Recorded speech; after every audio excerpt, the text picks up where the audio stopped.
Hi, my name is Elaine Thomas, also known as Mystical Mischief on some of the cake decorating forums. I had a great idea that I could show you how I did some of my modelling and show you the techniques that I used and hopefully inspire you to have a go at doing some of them yourself.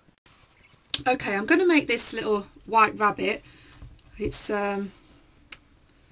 just a little comical character which I used for an Easter cake that I've made. So I'm going to take you through and how I actually made that. I used white modelling paste, which is white sugar paste with CMC or Tylos added to it to make it a little bit more durable. Pink sugar paste and black sugar paste. You don't need to add anything to these because when we're using such a small amount that it won't matter. Okay, so that's the materials. I've used various paintbrushes. One's for dusting, one's for putting water on, and the other one's for painting. I've also used a drinking straw, just from a child's juice carton, a cocktail stick and a craft knife, and I've also used powders, which is a pink powder and a white powder. The white powder I will add water to it to make it into paint. I'm also going to use white fat Trex on my hands to help with the modelling.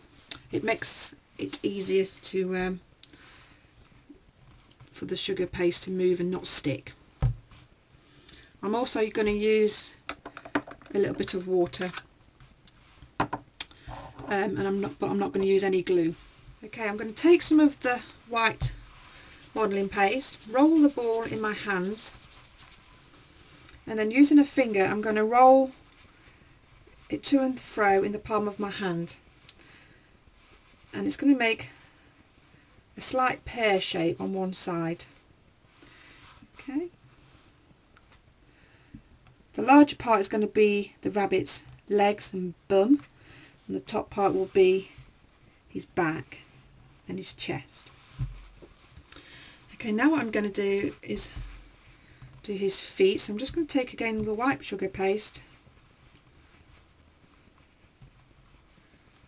roll two balls,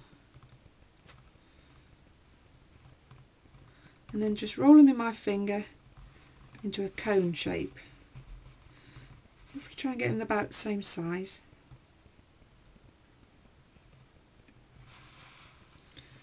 Okay. What I'm going to do is place them next to each other, about ½ inch to a centimetre or so apart. Flatten them slightly at the point.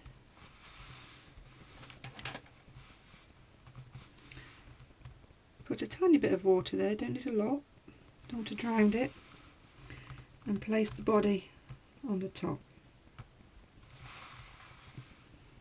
Just press with your finger down, and now using the craft knife I'm going to put his toes in. Okay. Now I'm going to do his tail. Because I want a really good stick on the tail, I'm going to put water on before I start modelling the modelling paste. And again I'm going to use a small ball, the palm of my hand, to use a finger, make it into a cone and drop it. Slightly just press it slightly. Now using the straw, I'm just going to press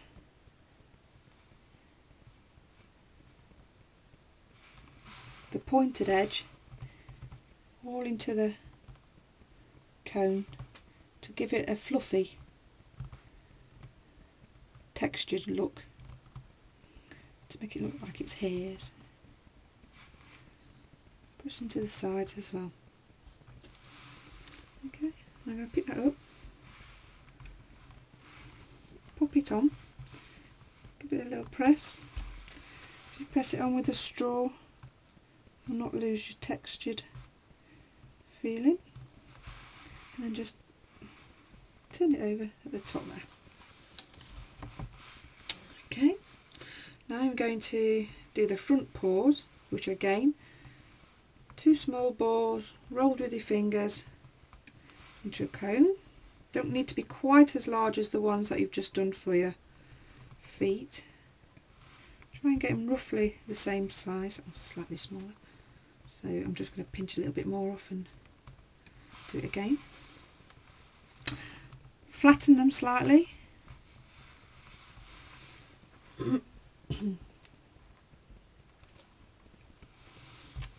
Put in a tiny bit of water, dampen where the feet are going to go. This is the only time we're going to pick the model up. I tend not to. As soon as you start modelling, don't pick it up.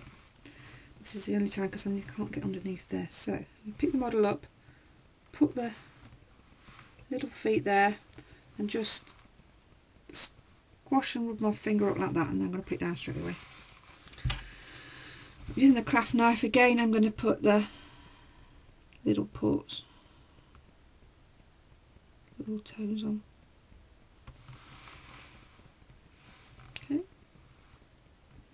make sure it's stuck well. Okay, so that's the body actually done now. So we're going to go into the head, and to get the proportion right, we're going to roll a ball, just a basic ball, and just put it up against it to see that if when that is shaped, that would look too small or too large.